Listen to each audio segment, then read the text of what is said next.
दोस्तों, जब आप फ्लिपकार्ट का नाम सुनने ही हैं, तो आपको क्या महसूस हुआ? भरोसा, एक्साइटमेंट या बस जरूरत? भारत में 2007 में दो दोस्तों ने एक छोटे कमरे से फ्लिपकार्ट की शुरुआत की थी और अभी यह ई कॉमर्स का राजा बनने चला। सच्चाई यह है कि 2023 तक फ्लिपकार्ट के पास 45% भारतीय ऑनलाइन रिटेल मार्केट था, यानी हर दूसरा खरीदार वहां जाता है। लेकिन सवाल है, यूजर्स वहां क्यों जाते हैं? क्यों अमेज़न या अन्य प्लेटफॉर्म छोड़ते हैं? इसका जवाब छुपा है फ्लिपकार्ट की उस मनोवैज्ञानिक चाल में जो आपके फैसले पर असर डालती है। फ्लिपकार्ट ने हमें हमेशा छोटे रिवार्ड्स, कूपन और फ्री डिलीवरी सिखा दी ताकि हम ज्यादा खरीद सकें। उन्होंने हमारे मस्तिष्क को ट्रेन किया कि डिस्काउंट देखने के बाद खरीदारी करना कमाल लगता है। फ्लिपकार्ट का यूआई सादा और आसान है, जो निर्णय थकान को कम करता है और खरीद और भी तेज करता है। क्या आप जानते हैं, फ्लिपकार्ट हर यूज के बाद माइक्रो इमोशनल डेटा रिकॉर्ड करता है ताकि वो अगली बार और रेलेवेंट ऑफर्स दिखाता हो। यही वह तरीका था जिससे फ्लिपकार्ट ने हमारी खरीदारी की आदतों को चेंज कर दिया। उनके एल्गोरिदम हमारे सोचने से पहले गैस कर लेते हैं कि हमें क्या चाहते हैं, और यही हिडन साइकोलॉजी है। हम सोचते हैं हम कंट्रोल में हैं, लेकिन कंट्रोल सिस्टम के पास है। फ्लिपकार्ट ने भावनाओं को भी मोनेटाइज कर लिया, ट्रस्ट, अर्जेंसी और बिलोंगिंगनेस के जरिए। हर त्योहार पर द बिग बिलियन डेज का शोर हमें सोचने का मौका हाई नहीं देता। हम क्लिक करते हैं, कार्ट में ऐड करते हैं और खुश होते हैं, लेकिन असल में हमारा मन स्क्रिप्टेड होता है। फ्लिपकार्ट की यह रणनीति बिहेवियरल इकोनॉमिक्स से निकली है, जिसे चॉइस आर्किटेक्चर कहा जाता है।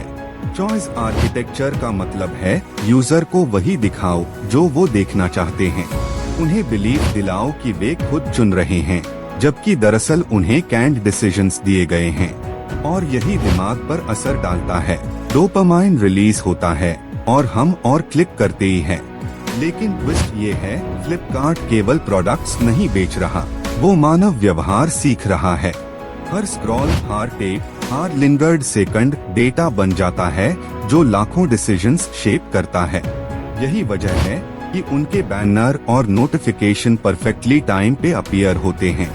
फ्लिपकार्ट जानता है जब हमें बोर्डम फील होता है और जब हम इम्पल्स में बाय करते ही हैं। उनकी डीप एनालिटिक्स इंजन ने भारत के लाखों दिमागों का पैटर्न डिकोड कर लिया है। सोचिए, 35 लाख से ज्यादा ट्रांजैक्शंस हर दिन, कितना डेटा बोलता होगा। अब ये सब सुन के बाद सवाल उठता है, क्या ये एथिकल है? क्या ये सच में हमारी मदद कर रहा है? कई एक्सपर्ट्स मानते हैं कि यह मैनिपुलेशन नहीं, पर्सोनलाइजेशन है, यानी सुविधाजनक मदद। पर कई कहते हैं यह एडिक्टिव डिजाइन है, जो आपके समय और सोच दोनों को कैप्चर करता है। फ्लिपकार्ट का चेकआउट प्रोसेस सो स्ट्रक्चर्ड है कि फ्रिक्शन बिल्कुल कम लगे और ट्रस्ट ज्यादा। पेमेंट के बाद ग्रैटिट्यूड स्क्रीन हमें खुशी देती है, जिससे लॉयल्टी और डीप होती है। आप नोटिस करोगे, फ्लिपकार्ट का कलर स्कीम चमकीला नीला और पीला कामनेस और ऑप्टिमिज्म जगाता है। ब्रांड साइकोलॉजी के हिसाब से यह रंग ट्रस्ट और चीयर फिल करता है। यहाँ तक कि साउंड डिजाइन भी क्यूरेटेड है, सटल बेल टोन्स जो उत्साह बढ़ाती हैं। तो क्या फ्लिपकार्ट सिर्फ ई कॉमर्स है या एक बिहेवियरल प्लेग्राउंड जहाँ हम एक्सपेरिमेंट हैं? यह सवाल उद्योग के हर नेता को सोचने पर मजबूर करता है। फ्लिपकार्ट ने सटली भारत के मिडिल क्लास को डिजिटल कॉन्फिडेंस दिया। वो सिर्फ प्रोडक्ट नहीं ले रहे थे, सेल्फ वर्थ खरीद रहे थे, और यही असली विक्ट्री थी, इमोशनल इकोनॉमी क्रिएट करना। फ्लिपकार्ट की यही हिडन पावर थी, दिल जीतते हुए डेटा लेना। लेकिन भी कुछ एक्सपर्ट्स चेतावनी देते हैं कि यह डेटा प्राइवेसी के खतरे बढ़ाता है, क्योंकि हर छोटी जानकारी, हर टेप, हर क्लिक आपकी डिजिटल पर्सनालिटी बनाती है। यानी फ्लिपकार्ट आपकी आदतों से आपको बेहतर जानता है। तो अगली बार जब आप ऐड टू कार्ट दबाएं, सोचिए कौन कंट्रोल में है। शायद वो एल्गोरिदम जिसने लाखों लोगों को एक पैटर्न में डाल दिया है।